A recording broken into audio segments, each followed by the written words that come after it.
Hello दोस्तों, तो आज की इस वीडियो में आपको हम बताने वाले हैं औपचारिक पत्र लेखन किसे कहते हैं, या तो फिर अगर क्वेश्चन चेंज करके आपको देता है कि औपचारिक पत्र लेखन क्या है, उदाहरण के साथ समझाएं, तो हम आपको कंप्लीट औपचारिक पत्र से रिलेटेड मैं आपको कंप्लीट इस वीडियो में आपको मैं आंसर बताऊंगा। चाहे किसी भी तरीक़े से क्वेश्चन घुमा करके क्यों ना दे दे, बस आपको अगर औपचारिक पत्र लिखा हुआ मिल जाए तो आपको पूरा आंसर यही डालना है। फुल का फुल मार्क्स मिलेगा आपको, 16 नंबर का या 20 नंबर का जितने का क्वेश्चन होगा आपको फुल का फुल मार्क्स मिलने वाला है। उदाहरण के साथ बहुत ही आसान सरल भाषा में आपको मैं समझाने वाला हूँ। देखिए, औपचारिक पत्र लेखन क्या होता है। देखिए, जो पत्र होता है वो दो प्रकार का होता है, एक औपचारिक एक अनौपचारिक।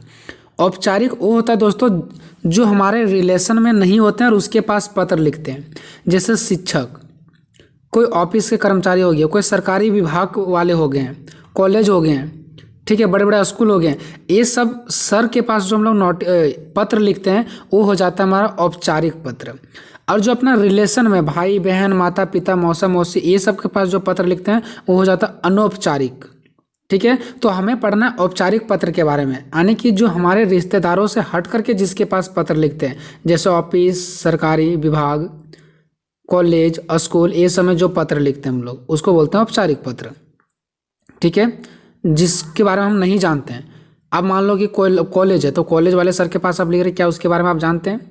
नहीं जानते हैं। ठीक है, तो ये होता है हमारा औपचारिक पत्र लेखन। ठीक है, तो देखिए, ऐसा पत्र लेखन जो किसी अपरिचित अधिकारी, मान लो कि आप कहीं जा रहे हैं, कोई ब्लॉक जा रहे हैं, कहीं आपको कोई ज़मीन से रिलेटेड कोई काम कराना है, तो आप ढूंढेंगे कि वो अधिकारी कौन है, तो वहाँ पे जमा दे देंगे, फिर चल जाएंगे। या तो फिर उस अधिकारी कहाँ बैठता है उसके बारे में नाम वाम आपको पता है। इसका मतलब ये नहीं कि आपको उसके बारे में पूरा कुछ पता है, वो अपरिचित है, वो आपका रिलेशन में नहीं आ रहा है, मतलब वो अपरिचित है। सीधा सीधी आपके स्कूल के जो टीचर हैं आप उससे बहुत घुल मिल जाते हो, आप उसके बारे में हर कुछ जानते हो, फिर भी आप उससे अपरिचित हो क्योंकि वो आपका रिलेशन में नहीं है।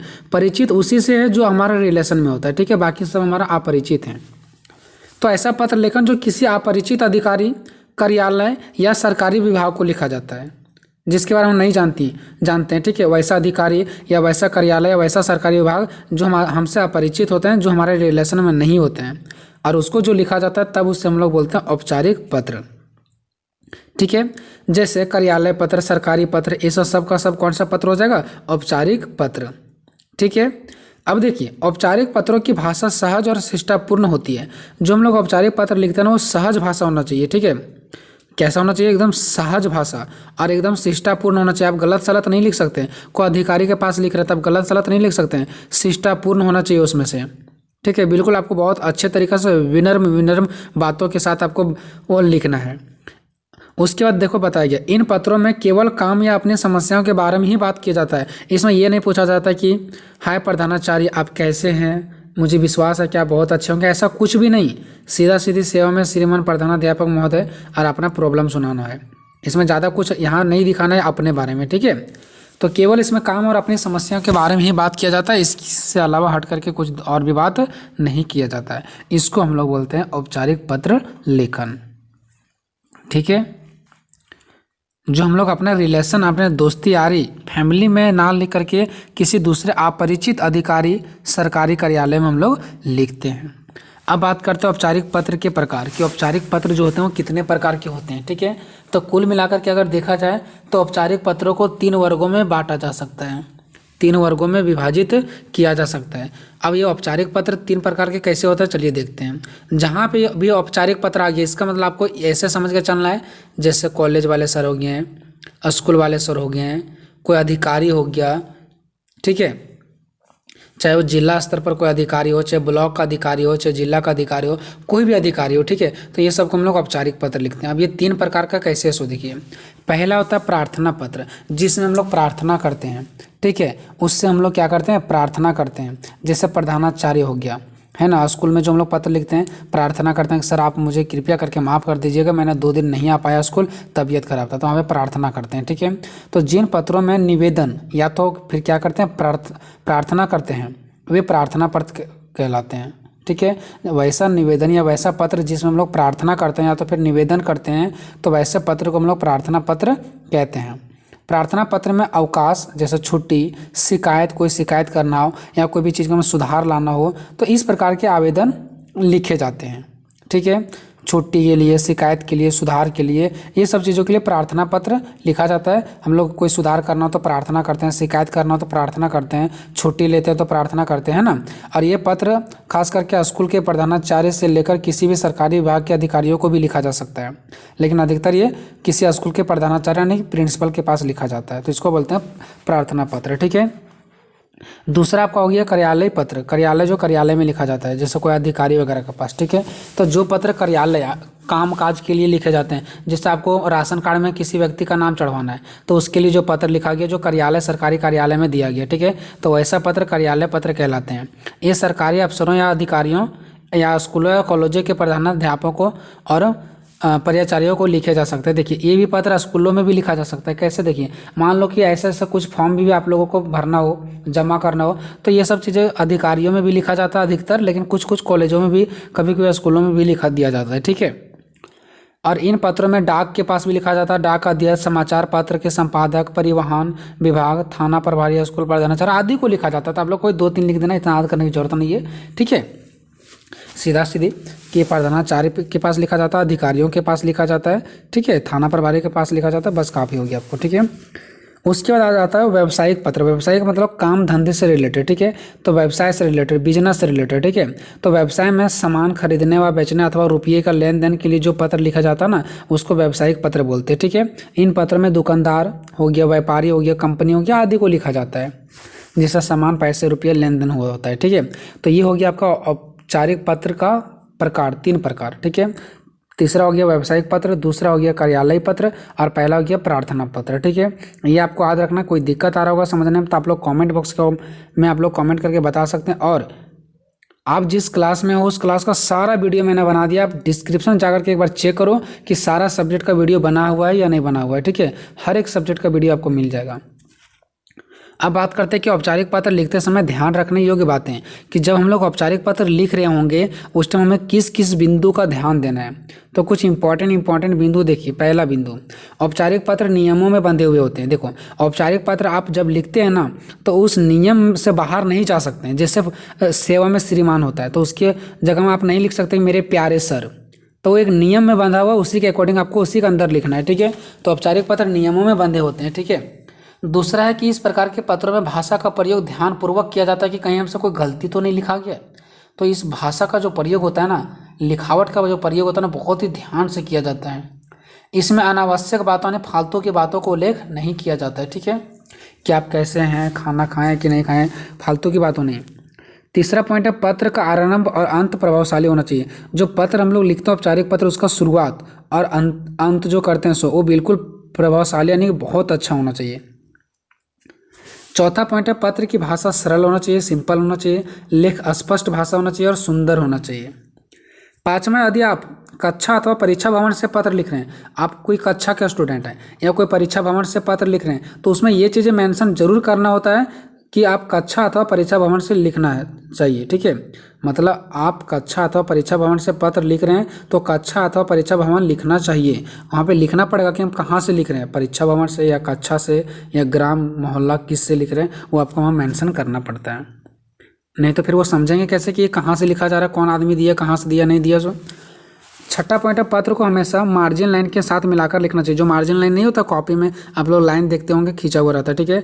तो वो यहाँ पे बताया जाता है हमेशा उसी को बोलता है मार्जिन लाइन। तो मार्जिन लाइन के साथ मिलाकर के लिखना चाहिए, इससे पत्र सुंदर और स्पष्ट दिखता है। ठीक है।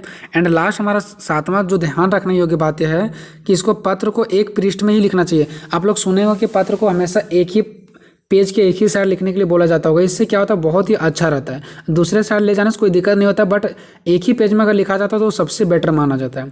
तो ये 7 पॉइंट था ध्यान रखने योग्य कि जब हम लोग औपचारिक पत्र लिखते हैं तो क्या क्या हम लोगों को ध्यान देना है। ठीक है। अब बात करते हैं औपचारिक पत्र के निम्नलिखित 7 अंग होते हैं कि इसके अंग कितने होते हैं। अंग का मतलब कहाँ पे क्या क्या हम लोग डालते हैं। तो पहले हम लोग डालते हैं शुरुआत में कि सेवा में। तो सेवा में लिख करके पत्र को क्या करते हैं, पदनाम तथा पता लिखकर पत्र की शुरुआत करते हैं। देखिए सेवा में लिख करके पदनाम, पदनाम मतलब किस व्यक्ति को लिख रहे हैं, जैसे सेवा में श्रीमान, फिर उसका पता लिखते हैं, जैसे सेवा में श्रीमान SPS स्कूल, तो उसका पता भी, उसका पदनाम भी लिखते हैं, जैसे प्रधानाध्यापक कि वो कहाँ, वहाँ का क्या है, प्रिंसिपल है।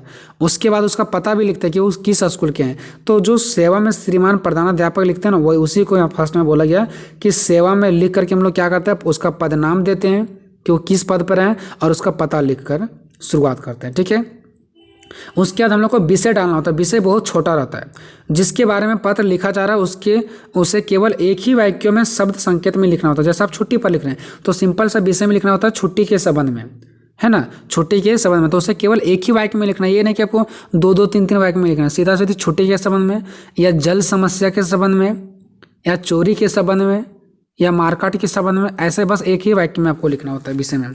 उसके बाद संबोधन तीसरा में आपको लिखना होता है जिसे पत्र लिखा जा रहा है। जैसे हम लोग नहीं बोलते हैं सेवा में श्रीमान, विषय लिखने के बाद हम लोग क्या लिखते हैं, महाशय या तो महोदय, सभी ने निवेदन है की। तो ये जो महोदय या तो फिर महोदया जो हम लोग लिखते हैं ना, माननीय आदि शिष्टापूर्ण शब्दों का प्रयोग जो करते हैं, तो संबोधन का मतलब होता है जिसे पत्र लिखा जाता है, जैसे महोदय या तो फिर महोदया, बस आपको इतना ही लिखना है। ठीक है, इससे क्या होता है, शिष्टाचार पूर्ण शब्दों का प्रयोग होता है। ठीक है, उसके बाद चौथा विषय वस्तु। तो विषय वस्तु में दो चीज़ आता है, पहला अनुच्छेद और दूसरा अनुच्छेद। ठीक है, उसमें पहला अनुच्छेद में हम लोग क्या करते हैं, सविनय निवेदन यह है कि से वाक्य क्या करते हैं, शुरुआत करते हैं और फिर अपनी समस्या को लिखते हैं, और फिर अंत जब हम लोग करते हैं दूसरे अनुच्छेद में, तो उसमें हम लोग क्या बोलते हैं कि आपसे विनम्र निवेदन है कि जितना से जितना जल्द हो सके मेरा कामों को या तो फिर मुझे छुट्टी देने को माफ़ करें, ऐसा बोलते हैं ना। तो आपसे विनम्र निवेदन है कि लिख कर आप उसमें से क्या उम्मीद रखते हैं उसे लिखते हैं। ठीक है, जो बीच में लिखते हैं। ठीक है, ये हो गया। उसके बाद जब लास्ट में चल जाता है पांचवा में, तो हस्ताक्षर व नाम। उसके बाद क्या करते हैं, धन्यवाद कहने के बाद आप क्या करते हो, उसमें हस्ताक्षर व अपना नाम लिखते हैं। उसके बाद परीक्षक का पता। परीक्षक का पता मतलब जो आप खुद पत्र लिख रहे हैं उसको आपको लास्ट में पता देना पड़ता है, शहर आपका क्या, कौन सा मोहल्ला से है, कौन सा पिन कोड है, ये आपको लिखना पड़ता है। ठीक है, तो परीक्षक का पता मतलब जो लिख रहा है उसका पता। उसके बाद फिर दिनांक हम लोग डालते हैं। ठीक है, ये हो गया, ये हमने सब कुछ बता दिया। अब थोड़ा सा एक उदाहरण लेकर के भी बताएंगे कि कैसे हम लोग लिखते हैं। तो औपचारिक पत्र लेखन के उदाहरण, क्वेश्चन खुद से तैयार करना है। स्वास्थ्य खराब होने यानी कि बीमारी होने के संबंध में, या तो स्वास्थ्य खराब होने के कारण 5 दिनों की छुट्टी लेने के संबंध में विद्यालय के प्रधानाचार्य को पत्र लिखें। ये आपको खुद से उदाहरण देना है। ठीक है, तभी आपको 16 या 20 नंबर मिलेगा। ठीक है, चाहे उदाहरण लिखने बोले चाहे नहीं बोले, सिर्फ अगर इतना ही बोल देगा कि औपचारिक पत्र क्या है, तब भी आपको उदाहरण लिखना है। और अगर उदाहरण लिखने बोलेगा तो आपको एक उदाहरण दे देना है, 5 दिनों के छुट्टी के लिए संबंध में एक प्रधानाचार्य यानी प्रिंसिपल को एक पत्र। देखिए मैंने यहाँ पे एक लिख करके आप लोगों को फॉर्मेट में बताया, इसी प्रकार से आपको वहाँ पे लिखना है। ठीक है, सेवा में वो साइड लिखना है श्रीमान प्रधानाचार्य या प्रधानाध्यापक महोदय। ठीक है, प्रधानाध्यापक सॉरी। ठीक है, सेवा में श्रीमान प्रधानाध्यापक। उसके बाद कोई स्कूल का नाम डाल देना है, उसके बाद वो स्कूल कहाँ पे हो थोड़ा सा नीचे मेंशन कर देना। ये हो गया। विषय बुखार के कारण 5 दिनों की छुट्टी के संबंध में, या तो सिंपल सा लिखना है विषय 5 दिनों की छुट्टी के संबंध में।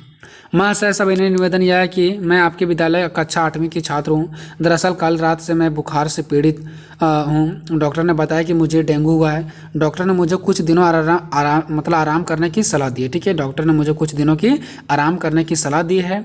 अतः आपसे निवेदन है कि मुझे 5 दिनों की छुट्टी देने की कृपा प्रदान करें, इसके लिए मैं सदा आभारी बना रहूँगा। ठीक है, देखिए यहाँ पे आप लोग देख रहे होंगे कि यहाँ पे क्या लिखा गया, आराम करने की सलाह दी गई। उसके बाद उस लाइन को छोड़कर के नीचे लिखा गया अतः आपसे क्या निवेदन है कि 5 दिनों की छुट्टी देने की कृपा प्रदान करें। तो इसी को बोला गया अनुच्छेद 1 और अनुच्छेद 2। यहाँ पे देख सकते हैं महोदय से लेकर के आभारी बना रहूँगा, यहाँ तक में 2 अनुच्छेद है। ठीक है, एक सविनय निवेदन से स्टार्ट हुआ और लास्ट में जो अतः हम लोग क्या किए, आभारी रहूँगा, जो उससे विनम्र निवेदन किए। उसके लेफ्ट साइड नहीं बल्कि राइट साइड आपको लिखना धन्यवाद, उसका दिनांक वगैरह, अपना नाम वगैरह, पिन कोड वगैरह जो भी होता है। ठीक है, बट स्कूल के लिए पिन कोड देना जरूरी नहीं है। तो इतना चीज़ आपको मेंशन कर देना, इसके बाद ये चीज़ आपका क्या हो जाएगा, खत्म हो जाएगा। तो इस प्रकार से सारा चीज़ें आपका कंप्लीट करवाया जाएगा दोस्तों। आपको टेंशन नहीं लेना है, बस आपको चैनल को सब्सक्राइब कर लेना है। ठीक है, तो मिलेंगे नेक्स्ट वीडियो में, तब तक जय हिंद जय भारत।